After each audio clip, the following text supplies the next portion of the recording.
I feel like I don't really need to explain to you what Godzilla is. He's such a pop culture icon that even if you don't know anything about Godzilla, you still know Godzilla. The Godzilla franchise is chock full of so many different versions of Godzilla and dozens upon dozens of different monsters. And with all of these different monsters, wouldn't it be neat to be able to collect them and view entries about each one? If you said yes, then boy do I have a game for you. It's called Godzilla Defense Force. Defend your base from kaiju. Collect all kinds of monsters. Protect the universe. Battle epic monsters. Summon kaiju with special skill. This game sounds amazing. Oh. Wait, it's a clicker game? Well, wait, don't leave just yet, because I'm here to tell you that it's actually kind of charming.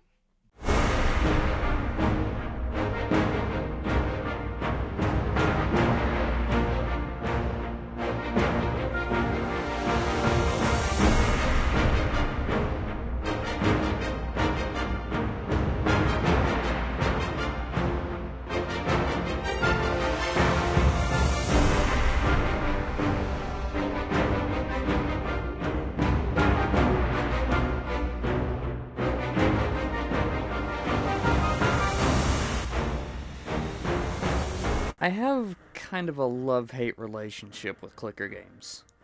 I get really addicted to them, but eventually the grind just always becomes way too much for me.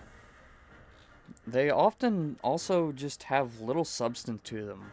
No reason for me to care other than the satisfaction of seeing the numbers go up, which is fun for a time, but eventually gets really old. And I feel like this game kind of embodies a lot of what I don't like about them. It's super grindy to the point where it makes you feel like you need to watch ads or spend money to progress in a timely manner. And there's not really a whole lot to do in it. The story is there, and everything is pretty cookie cutter, very similar. Also has a lot of bugs too. And yet, despite all of that, I like it. Let's start with the story. While I would have liked to have started with an overview of the game's development, I couldn't really find much on it. It was developed by Neeple and Studio 42 and published by Nexon, and that's about it. I can't really find any dev interviews or interesting trivia other than there's a lot of content left on the cutting room floor. That's about it, so we'll just move on to the story. The story kicks off immediately as a girl named Operator Yui informs you that a swarm of kaiju are approaching Tokyo. The leader of the Exilian race shows up to mock humanity, telling them to prepare for their demise and that they've sent brainwashed kaiju to every major city on the planet through use of space-time vortexes. Your commanding officer, General Tywin, curses the Exilians for betraying Earth and announces that you are the only commander skilled enough to save the planet, and you're shipped off to the first invasion site, Tokyo, of course. Although I'm not really sure how they betrayed Earth. That would seem to imply that they were allies, and while in the movies the Exilians tend to pose as allies before eventually betraying us, I don't think we're ever specifically told what they were doing here before the events of Defense Force. Anyway, the adorable Operator Yui gives you a rundown on the basics and sends you to defeat the kaiju menace. The story doesn't really get much more complex than this, as you beat Exilians every step of the way, slowly unraveling their ultimate plans. You travel from Tokyo to London, then Sydney to Arizona, and finally New York City. Along the way, you rescue civilians, evacuating them from the besieged cities and shipping them off to the secure moon base. On your adventure, you learn that the Exilians have decided to conquer Earth because of their home planet, Planet X, is completely devoid of water. Thus, they need to secure a natural source for themselves rather than just synthesizing it. Finally, after thwarting their plans in every city, the invaders learn of humanity's base on the moon, and plan to wipe out our final bastion of safety by sending their strongest kaiju. And, well, the game gets super tough at this point, and I couldn't seem to find any complete playthroughs of the game anywhere, or any mention of the moon story at all. Turns out I'm probably the only person on the planet actually invested in the story of this game. But it still bugs me to leave this section incomplete. There may or may not be anything after you make it through the moon kaiju, and I asked around a bit, and as far as I can tell, the story just ends here. There's nothing afterwards. Not even a hint at some kind of conclusion.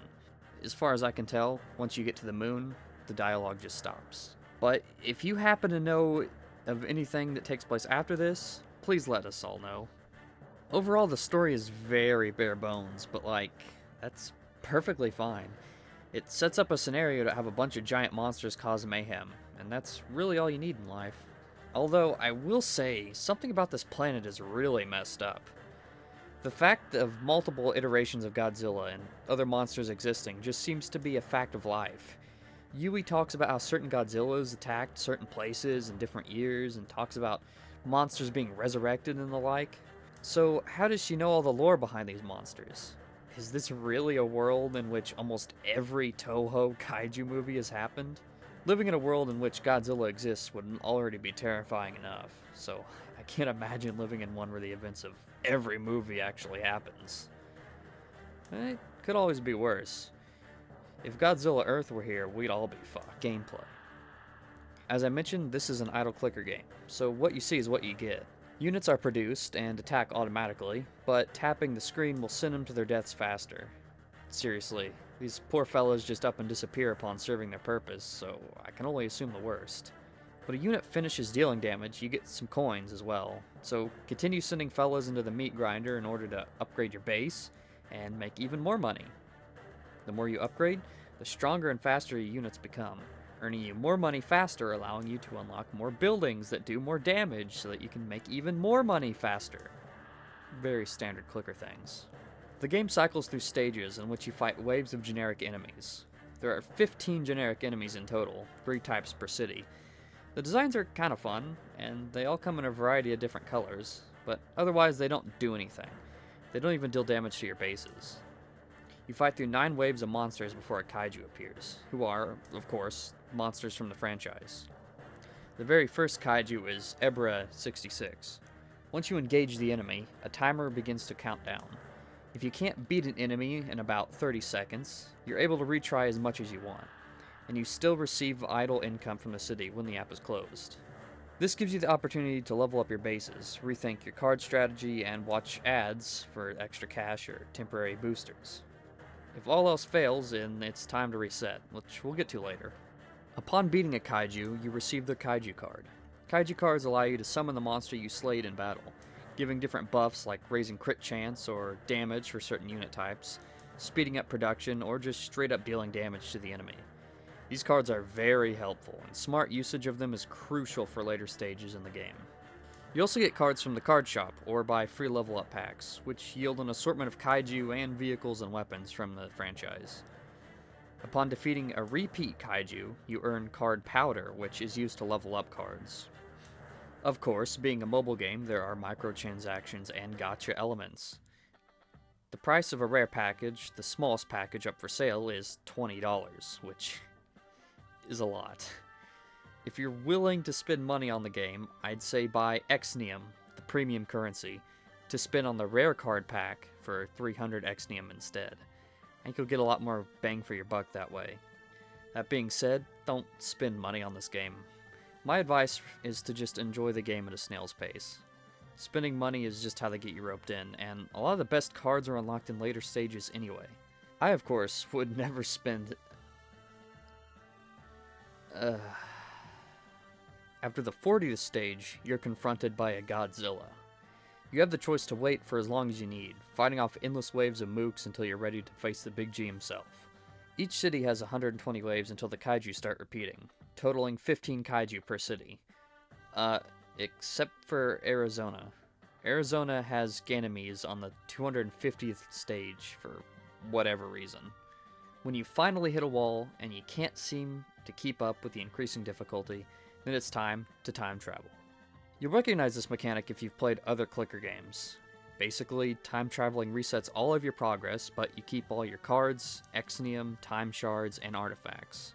For every kaiju you beat, you gain a certain amount of time shards that you can only acquire upon time traveling. You then use these time shards to buy and upgrade these artifacts, which give permanent substantial buffs to damage. Optimization of time traveling is key. With each reset, defeat as many kaiju as humanly possible, so that you can gather up the maximum amount of time shards, because you're going to need them. Artifacts increase in price each time you buy one, and they are certainly not cheap. Time traveling also keeps the civilians you saved, who you exploit for free labor on the moon. These people mine you moonstones, which you can use to buy allies.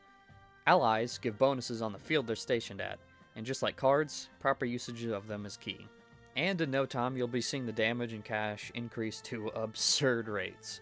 You go from hundreds and thousands to millions, then billions, and finally trillions. After that, you just go through every letter of the alphabet. The next rank after trillion is just double A, then double B, double C, double D, etc., etc. At over 20 hours in the game, I'm an MM, and the amount may go beyond even ZZ, although getting to that point would take a long time. I don't even want to think about how long that would take. The final major aspect of this game is the Kaiju dungeon. Each day there's a different dungeon to play through. On Mondays, Wednesdays, and Fridays, you play through giant monsters all out attack. And on Tuesdays, Thursdays, and Saturdays, you play through Godzilla vs. the Sea Monster.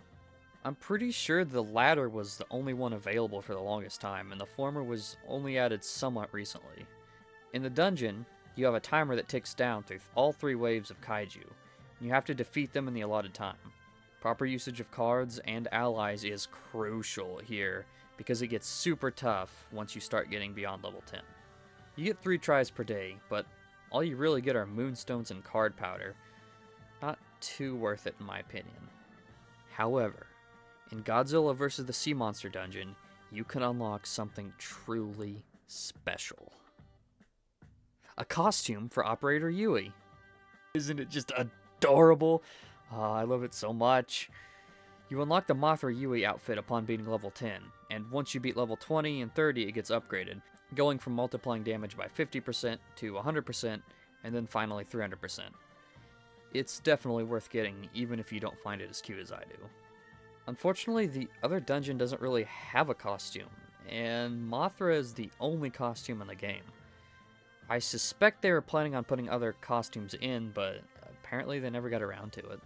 Finally, there's an event that happens sometimes in Brazil, where you click on as many UFOs as possible on the time limit. I don't know when it happens, it seems to just happen sporadically, but it gets you some Exnium, so that's neat. So what are my thoughts on the game? Well, personally, I think it's a really fun idea. At the beginning of this video, I said I had a love-hate relationship with idle games. As boring and as tedious as they are, I just can't help but sink hours upon hours into them. Currently, over the course of a little over a year, I have almost 21 hours in this game. I think one of the most fun aspects about it is the visuals. It's not like I've played every clicker game under the sun, but I feel like they're generally pretty stale. Like, you're mostly just looking at a few different menus the whole time. And it's not like this game is a whole lot different, but being able to see dozens of kaiju from all across the franchise is really cool to me. They're all animated and have at least 1 or 2 attacks each, and on top of that, the 5-star card summons all have animations too. Although, since the majority of them are Godzilla, most of them are pretty much the same. Despite that, I still think they're all pretty fun. I kinda wish there was a kaiju viewer in the game that just let you look at the battle animations for the monsters, but oh well. All the different little units are also really fun to see as well. It kinda makes you feel like a powerful commander watching your troops march to their deaths. Another thing I find very cute about the game is Operator Yui. Her design is adorable and I absolutely love the Mothra costume. Just such a shame they never added any more. The possibilities would have been endless. And those extra buffs would have been nice too. Oh, and speaking of Yui, each time you encounter a new kaiju, she'll give a little remark, hinting at which kaiju is about to appear, and then once it does appear, she'll make a little comment about it. Though they're not much, they are just fun comments. I really like them. This game also features a codex where you can see every kaiju and weapon in the game, accompanied by a short description. If you want to go read them all, or want to know anything about the game, go check out my main source, Toho Kingdom. They were a big help in filling out the blanks and helping me learn way more about the game. On top of that, they have a really comprehensive catalog of anything Toho has ever made. And while we're on the subject, also go check out Wikizilla. It's pretty much how it sounds, a wiki pertaining to all things Godzilla. They even have a YouTube channel. Links for all of them are in the description. By far the worst aspect of the game is the gacha system.